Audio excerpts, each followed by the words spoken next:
نبینا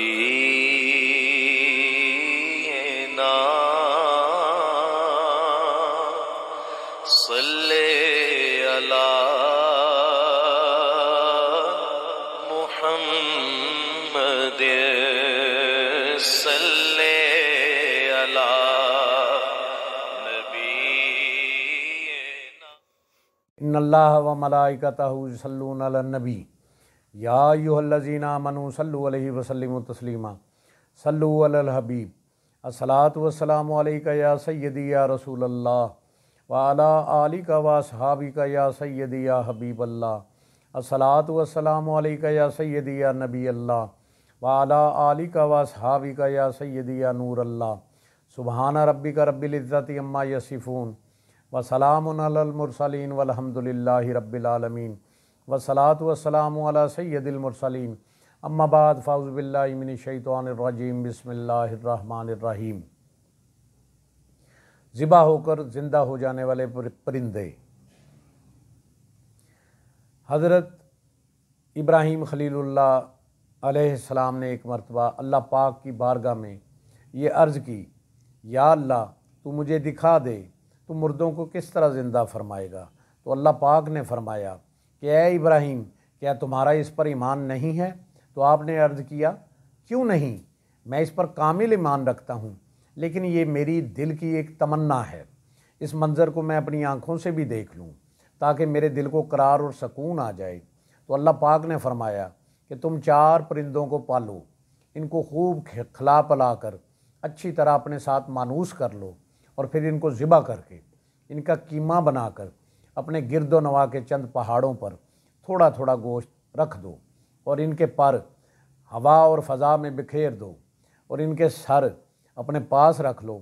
پھر ان پرندوں کو پکارو، وہ پرندے زندہ ہو کر تمہاری طرف دوڑتے ہوئے تمہارے پاس آ جائیں گے، اور تم مردوں کو زندہ ہونے کا منظر اپنی آنکھوں سے دیکھ لو گے۔ چنانچہ حضرت ابراہیم علیہ السلام نے اللہ پاک کے حکم کے مطابق ایک مرغ، ایک کبوتر، ایک گدھ اور ایک مور، ان 4 پرندوں کو پالا۔ ایک مدت تک ان 4 پرندوں کو کھلا پلا کر خوب ہلا لیا، اور وہ آپ سے مانوس ہو گئے۔ پھر ان 4 پرندوں کو ذبح کر کے ان کے سروں کو اپنے پاس رکھ لیا۔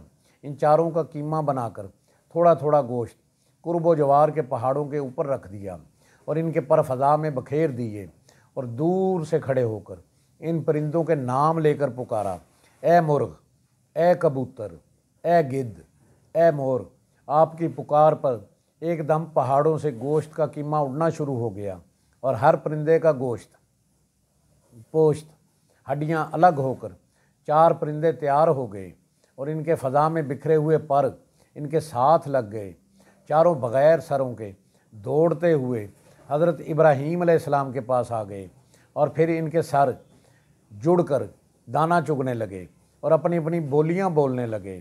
حضرت ابراہیم علیہ السلام نے اپنی آنکھوں سے مردوں کو زندہ ہونے کا منظر دیکھ لیا، اور ان کے دل کو اطمینان و قرار مل گیا۔ اس واقعے کو رب العزت نے قرآن مجید کی سورہ بقرہ میں ان لفظوں کے ساتھ بیان فرمایا ہے کہ جب عرض کی ابراہیم نے، اے رب مجھے دکھا دے، کیوں کر تو مردے جلائے گا؟ فرمایا، کیا تجھے یقین نہیں؟ عرض کی، یقین کیوں نہیں، مگر یہ چاہتا ہوں کہ میرے دل کو قرار آ جائے۔ فرمایا، تو اچھا 4 پرندے لے کر اپنے ساتھ ہلا لے، پھر ان کا ایک ایک ٹکڑا ہر پہاڑ پر رکھ دے، پھر انہیں بلا کر تیرے پاس چلے آئیں گے، پاؤں سے دوڑتے اور جان رکھ کے۔ اللہ غالب اور حکمت والا ہے۔ اس واقعے سے یہ سبق ملتا ہے کہ حضرت ابراہیم علیہ السلام نے 4 پرندوں کو ذبح کیا۔